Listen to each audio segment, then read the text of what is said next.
தமிழ்நாட்டில் தேசிய ஜனநாயக கூட்டணி ஆட்சி என்பதை அமித்ஷா தெளிவுபடுத்திவிட்டதாக கூறியுள்ள அமமுக பொதுச் செயலாளர் டிடிவி தினகரன், தேர்தலுக்கு பிறகே முதலமைச்சர் யார் என்பதை முடிவு செய்வோம் என தெரிவித்துள்ளார். ஈரோடு காடையாம்பட்டியில் பேட்டியளித்த அவர் இவ்வாறு தெரிவித்தார்.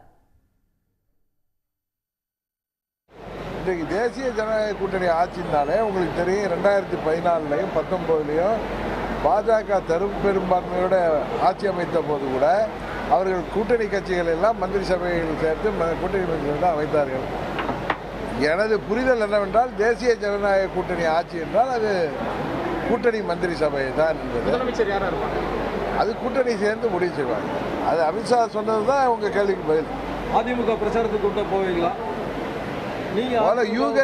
முதல்ல யூகத்துக்கு பதில் சொல்ல வேணாம் அதுதான் என்னுடைய கருத்து. 7ஆம் தேதி மேட்டுப்பாளையத்தில் எடப்பாடி தேர்தல் பிரச்சாரம் அதுக்கு நீங்கள் கூட்டணி கட்சியில் அழைப்பு சொல்லியிருக்காரு. நீங்கள் கலந்துக்கிறீங்களா? உங்களுக்கு அழைப்பு எங்களுக்கெல்லாம் அழைப்பு இல்லை. உடனுக்குடன் செய்திகளை தெரிந்து கொள்ள சன் நியூஸ் பெல் ஐகானை கிளிக் பண்ணுங்க.